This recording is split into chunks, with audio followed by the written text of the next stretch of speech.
رضی اللہ تعالیٰ عنہ ارشاد فرماتے ہیں کہ ایک اعرابی نبی پاک صلی اللہ علیہ وسلم کی بارگاہ میں آیا اور اس نے بار بار سوال کیا، بار بار حضور سے سوال کرنے لگا۔ سرکار کی عادت تھی کہ جب آپ کی طبیعت مبارک، مزاج مبارک بڑا ٹھنڈا ہوتا تھا تو آپ سوالوں کے جواب دیتے، اور جب کوئی سوال کا جواب نہ دینا چاہتے تو خاموش ہو جاتے۔ لیکن اس نے بار بار اصرار کیا نا۔ یہ مجموع الزوائد میں حدیث موجود ہے، راوی ہے مولا علی شیر خدا۔ دیکھیں حضور کا نور دینے کا شوق کتنا ہے۔ نبی پاک صلی اللہ تعالیٰ علیہ وسلم سے جب اس اعرابی نے بار بار سوال کیا نا تو پھر حضور خود فرمانے لگے، چل پھر مانگ، تو کیا مانگتا ہے؟ مولا علی فرماتے ہمیں بڑا رشک آیا، ہمیں بڑا ناز آیا، ہم نے کہا کیا بات ہے؟ حضور نے فرمایا مانگ، کیا مانگتا ہے؟ اب یہ نبی پاک سے جنت مانگے گا، اور دنیا میں بیٹھے بیٹھے اپنے لیے جنت کی ٹکٹ بک کرا لے گا، اپنے لیے یہ جنت کے اندر بہترین محل اپنے لیے الاٹ کرا لے گا۔ لیکن بڑا ہی بولا تھا۔ میں کیا کروں، آج بھی اس طرح کے بھولے بے شمار ہیں۔ عقیدت سے جاتے ہیں، کامل شیخ کے پاس جاتے ہیں، مانگتے کیا ہیں جا کے؟ دنیا کی دولت، یعنی کاروبار نہیں چلتا۔ یہ تو بات کسی سیٹ سے بھی کر لیتے تو اچھے کاروبار کا مشورہ دے دیتے۔ تم کسی درویش کے پاس گئے تھے تو اس سے مصطفیٰ کی نظر کرم مانگنی تھی، اس سے اللہ کی رحمت کا سوال کرنا تھا، اس سے کہنا تھا کہ ایک خیر کی نظر ڈالیں، انظرنا، یہ کہنا چاہیے تھا۔ یہاں کیا انداز ہے، عام دام برسرے مطلب۔ مولا علی شیر خدا فرماتے ہیں ہمارا خیال تھا جنت مانگے گا، پر بڑا بھولا آدمی تھا۔ کہنے لگا یا رسول اللہ صلی اللہ علیہ وسلم میں نے سفر کرنا ہے، مجھے سواری کے لیے ایک اونٹ دے دیں۔ تو حضرت علی فرماتے ہیں ہمیں اس نے سوال تو کیا پر جو ہماری طبیعت تھی اس مطابق اس نے نہیں کیا، یعنی جس طرح کا دروازہ تھا اس طرح کی بھیک نہیں مانگی۔ اس نے اونٹ مانگا، حضور نے فرمایا چل دیا تجھے، گویا حضور نہ دے رہے، دور کرنا چاہ رہے ہیں اس کے۔ فرمایا چل اونٹ دے دیا، اب تو کچھ اور بھی مانگ لے۔ حضرت علی کہنے لگے لو بڑے نصیب والا، ایک چانس اور ملا ہے۔ تو کہنے لگا حضور اس طرح کریں، جو اونٹ پر کجاوا باندھا جاتا ہے وہ بھی دے دے۔ تو حضرت علی شیر خدا فرمانے لگے ہم نے کہا تیرا اللہ بھلا کرے، تو کہاں اڑ گیا ہے۔ حضور نے نا مسکرا کے ایک تیسرا موقع دیا، فرمایا چل تجھے کجاوا بھی دیا، کچھ اور مانگ لے۔ کہنے لگا حضور سفر بڑا لمبا ہے، آنے جانے کا خرچہ بھی دے دے۔ تو سرکار دو عالم صلی اللہ علیہ وسلم مسکرائے، فرمایا جا تجھے دیا۔ پھر حضور نے ایک مثال بیان کی اور فرمایا تجھ سے تو بنی اسرائیل کی وہ بوڑھی ہی اچھی تھی۔ یا رسول اللہ کون سی؟ فرمایا حضرت موسیٰ علیہ السلام جب اپنے وطن سے ہجرت کر رہے تھے، گھوڑوں پر بیٹھے، اونٹوں پر بیٹھے، لیکن اونٹ گھوڑے جاتے نہیں تھے، واپس لوٹتے تھے۔ تو حضرت موسیٰ علیہ السلام نے عرض کی اللہ یہ جاتے کیوں نہیں؟ تو رب کریم نے فرمایا اس لیے نہیں جاتے کہ جہاں سے آپ ہجرت کر رہے ہیں نا، وہاں ایک جگہ پہ حضرت یوسف علیہ السلام کا تابوت دفن ہے، جناب یوسف علیہ السلام کی قبر مبارک ہے، آپ وہ تابوت بھی نکال کے ساتھ لے جائیں۔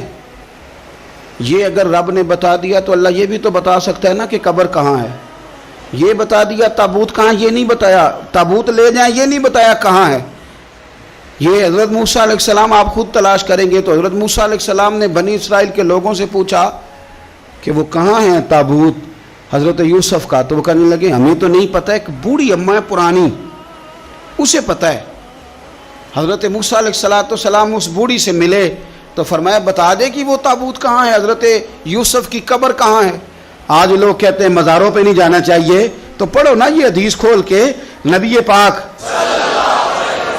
پاک صلی اللہ تعالیٰ علیہ وآلہ وسلم فرماتے ہیں کہ دیکھو قبر کا رستہ، مزار کا رستہ بتانے کا وہ عورت قیمت مانگ رہی ہے۔ حضرت موسیٰ کی ملاقات ہوئی تو آپ نے فرمایا اماں تمہیں پتہ ہے جناب یوسف کا مزار کہاں ہے، قبر کہاں ہے؟ کہنے لگی پتہ ہے۔ تو آپ نے فرمایا بتا دے۔ کہنے لگی مفت کیسے بتا دوں،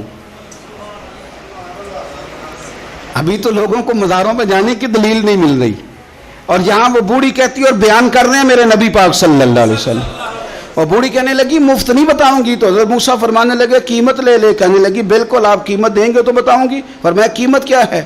کہنے لگی قیمت یہ ہے کہ جنت میں مجھے بھی اس محلے میں مکان چاہیے جس میں حضرت موسیٰ علیہ السلام کا مکان ہو، اس محلے میں مجھے بھی مکان چاہیے، اسی درجے میں آپ کے ساتھ۔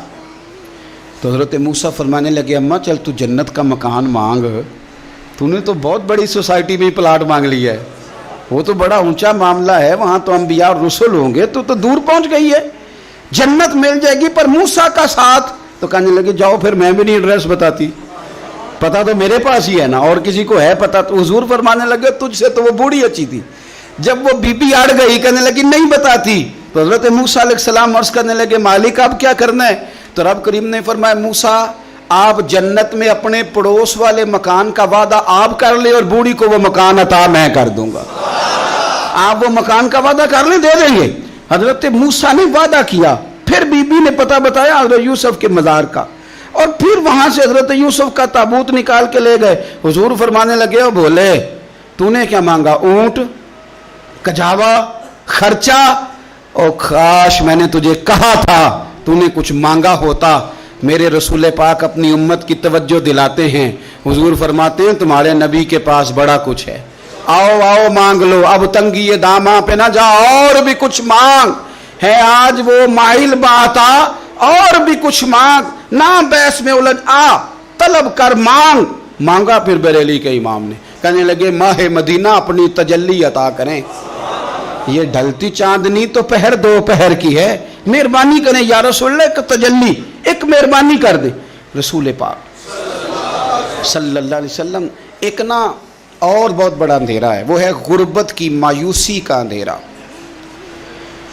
میرا دل کرتا ہے کہ میں اپیل کروں حکومت وقت سے کہ بڑا کچھ مناتے ہو, میرے نبی کا میلاد عالمی طور پر مناؤ, اور انہیں بتاؤ کہ رسول پاک صلی اللہ علیہ وسلم نے یہ نہیں فرمایا کہ ہم ہر غریب کو امیر کریں گے, بلکہ میرے نبی نے یہ کہا ہے کہ ہم غریب کو عزت اتنی دے دیں گے, غریب کو عزت اتنی دے دیں گے کہ امیروں کا بھی غریب ہونے کو دل کرے گا. یہ اندھیرا حضور نے دور فرمایا ہے, یہ اندھیرا دور کیا ہے. تو یہ جو غربت ہے نا, اس کا بھی ایک اندھیرا ہے. اور یہ غریب مایوس پیچھے پیچھے. ایک ہوتے ہیں بے تکلف دوست. بے تکلف دوستوں کے ساتھ بندہ نا کبھی کبھی شغل بھی کرتا ہے, اور بعض بوڑھوں کے ساتھ بھی بندہ کبھی کبھی شغل کرتا ہے, پیار کرتا ہے ان سے. یہ پتہ کیا ہوتا ہے, آپ جب کسی آدمی سے خوش طبی کرتے ہیں تو آپ اس کو عزت دیتے ہیں, اور اگر بڑا آدمی کسی سے خوش طبی کرے, یعنی ایک یہ ہے کہ بزرگوں کے ساتھ خوش طبی ہماری, اور ایک بہت معزز آدمی یعنی بہت بڑے عہدے پہ فائز, اور وہ کبھی آیا دورے پہ اپنے ملک میں, وزیر اعظم, chief of army staff, chief justice, وہ بہت بڑا, اور اس کا ایک چھابڑی فروش دوست کھڑا ہے گلی میں, کپڑے اس کے مٹی سے بھرے ہوئے ہیں. اب وہ آیا گلی سے گزرا, اور اس نے اپنے اس دوست کو جس نے امرود کی سیب کی ریڑھی لگائی ہے, اس نے جا کے اس کو جناب زور سے بغل گیر ہوا, جپا ڈالا. تو اب مجھے بتائیں کہ آرمی چیف نے تو گاؤں آنا ہی تھا, وزیر اعظم نے تو آنا ہی تھا, صدر نے تو آنا ہی تھا, لیکن جس کو اس نے سینے لگایا وہ بندہ بھلا کہاں پہنچ گیا ہے. اکٹھے کھیلتے رہے. اب میں جو حدیث مسند امام احمد بن حنبل سے پڑھنے لگا ہوں, اس حدیث کو اب آپ سنیں. اب آپ دیکھیں کہ ذائقہ کتنا تگڑا آتا ہے. مسند امام احمد بن حنبل میں حضرت انس بن مالک کہتے ہیں ایک ظاہر نام کے صحابی تھے, غریب آدمی تھا, تھوڑی سی ترکاریاں, تھوڑے سے پھل, تھوڑی سی سبزی گاؤں سے سر پہ رکھ کے لاتا. چھابڑی فروش کہتے ہیں آپ, ریڑھی والا. وہ غریب آدمی گاؤں سے سبزیاں لاتا, اور لا کے نا مدینے والے محبوب کو تازی سوغاتیں گاؤں کی دیتا, اور حضور اسے شہر کی چیزیں دیتے. اور حضور پتہ کیا فرماتے, یعنی یہ غریب آدمی کو عزت دینے کا رنگ ہے. نبی پاک فرماتے یہ میرا دیہاتی ہے, میں اس کا شہری ہوں. حضور صحابہ کے بیچ بیٹھ کے کہتے یہ سجن ہے میرا, یہ میرا پرنڈو ہے, میں اس کا شہری ہوں. حضور اس سے باتیں کرتے, صحابہ کہتے ہیں وہ بھی اس طرح کے سوال جواب کرتا کہ حضور ہنس پڑتے.